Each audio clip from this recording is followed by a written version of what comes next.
isso. Ô, Vini, é, nós tivemos duas campanhas aí recentes espetaculares. Foi a do Garro, a Laocho, Agarro lá outro. a Garro Laocho e também a 10 do Memphis. Conta um pouquinho pra gente como é que foi esse trabalho, essa produção, que foi sempre as duas fantásticas, cara. Foi um desafio muito legal. Foi um trabalho também a várias mãos. A gente sabe que era um trabalho desafiador, né? A imprensa repercutiu bastante. Teve aquele ponto de vista sempre trazendo primeiro o lado negativo, pô, o jogador, etc. E assim, Mas eu isso vou. foi pensado entre vocês e futebol? Tem essa aproximação? Sim, Como é que sim, foi sim. isso? Então, essa foi uma conversa legal que eu tive com um dos nossos setoristas, né? Que ele falava, pô, mas o jogador não tá feliz. Pode ser que não esteja. O importante é que ele acredite na campanha e que a campanha deixe ele confortável depois para seguir a vida. E Uhum. acho que foi o que aconteceu. Por isso que a campanha ela foi desenhada de uma maneira muito cuidadosa. O time de comunicação fez um trabalho incrível, junto com o time de marketing, com o departamento de futebol, assessoria de imprensa e com os atletas. Então, vale reforçar muito que, e eu sei que, de novo, a gente já falou disso aqui no podcast hoje, mas existe uma demanda e um anseio dos torcedores por terem produtos de jogadores, né, produtos licenciados. Uhum. E tem vários desafios do lado de cá também. Você faz 15 mil copos, 20 mil camisas, daí o cara é vendido em junho, o lojista, o cara que produziu, todo mundo perde. Então existem desafios, mas a gente está conseguindo quebrá-los.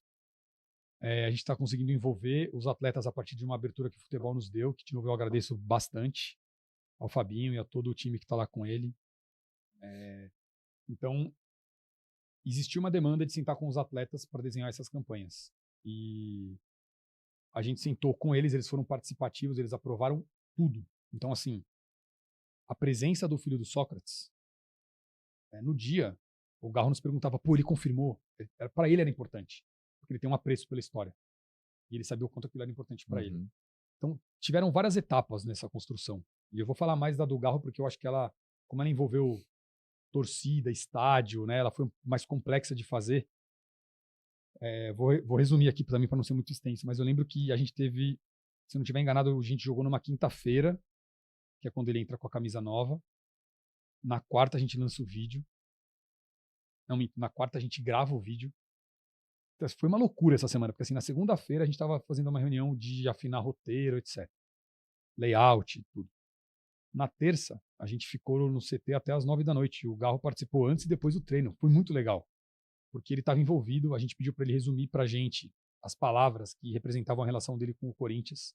Então, aquele texto que ele fala no vídeo, isso é legal falar para as pessoas, né? Porque às vezes as pessoas, é marketing, né? Que essa é uma outra coisa que eu também quero falar, que existe uma demonização, e isso é culpa das pessoas que trabalham com marketing, infelizmente.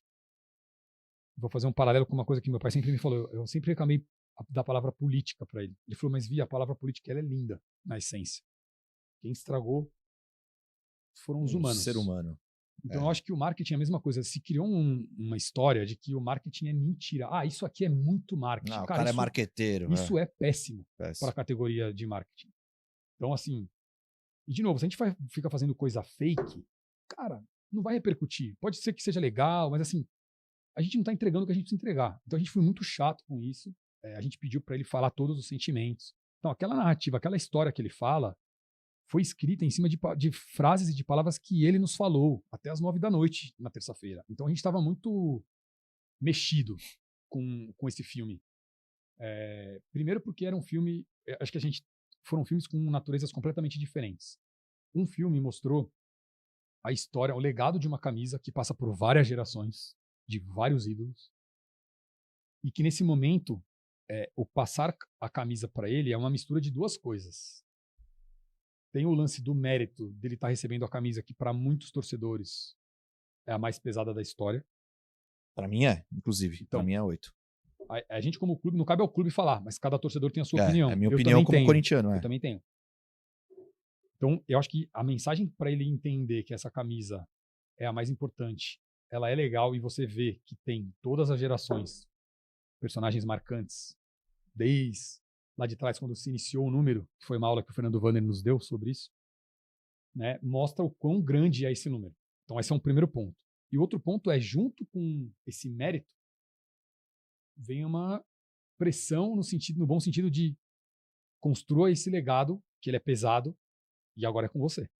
Então, o vídeo, ele tinha esse papel, e foi muito difícil, porque a gente teve que recrutar as pessoas de terça para quarta. 150 pessoas para participarem, para tentar não vazar. Daí vazaram, e não foi o torcedor, mas vazaram a foto do copo, porque o fornecedor recebe a foto para o lojista comprar, algum lojista pegou e passou. Isso nos chateou, obviamente, atrapalha, mas assim... E no dia foi um dia muito emocionante, porque as pessoas estavam lá sem saber muito o que ia acontecer. Os torcedores que toparam participar.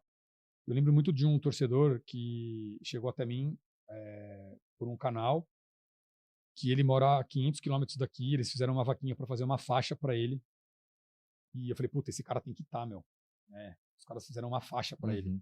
Só que eu falei, como é que eu vou avisar ele que amanhã ele tem que vir para cá, ele mora a 500 quilômetros? E eles conseguiram vir, não só ele, vieram outras pessoas de outras cidades. Que legal, cara. O cara, se eu não estiver enganado, ele é professor. Veio ele e o pai, dirigiram 500 quilômetros. Ele mandou mensagem, tô saindo daqui agora, meio-dia. Veio, participou da gravação à noite, pegou o carro e voltou porque ele tinha que dar aula às 7 da manhã. Puxa, sensacional. E a gente fez questão do Garro saber dessa história, porque a gente se encanta, né, com o que acontece dentro do campo, mas se a gente for olhar, as nossas histórias estão fora do campo. Então o Garro quis tirar uma foto com o cara e a faixa ficou com a gente para dar para ele. Então, puta, tinham 150 pessoas lá, tentando representar as 48 mil que vão e as 35, 37, ou sei lá quantas milhões que torcem. Mas eu acho que a gente conseguiu emocionar todo mundo ali.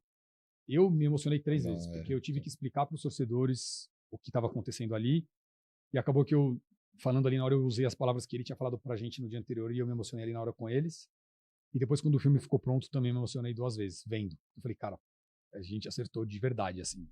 E falei, agora também tem uma pressão, a gente não pode fazer nada pior. A pressão da comunicação agora tá grande, dessas produções hollywoodianas aí. Acho que foi um golaço, entre a polêmica de se tinha que mudar, não tinha, se não cabia a nós. Exato. Cabia a gente fazer uma história legítima, forte, que valorizasse a história do clube, que valorizasse o atleta. E ele entendeu. Foi feito. E agora a gente tem uma segunda fase da campanha dele, já dando um spoiler aqui. O Agarro La Ocho era um movimento... essa ideia nasceu do nosso redator aqui, em todas as trocas criativas que tiveram com a equipe de comunicação e marketing. Foi muito legal. Foram 15 ideias, essa ganhou assim, fácil. Só que ela é uma ideia temporal, né? Não adianta a gente falar Agarro La Ocho em junho. Então a gente já tem uma segunda leva agora de comunicação para acontecer, que a gente está aprovando com ele para continuar essa história aí, porque a ideia é continuar essa história e começar a história com outros atletas que têm esse potencial e essa conexão com o torcedor corintiano. A gente tem desde atletas que estão há mais tempo a atletas que estão há menos tempo que conseguiram se conectar com a torcida.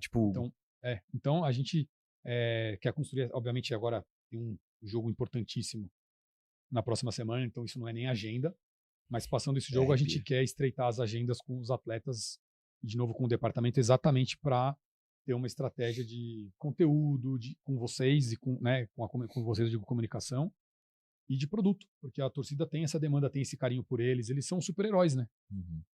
Acho que eles entendem esse papel. Com assim, certeza. Eles humanizam a relação do torcedor com a instituição. Então é basicamente esse o desafio.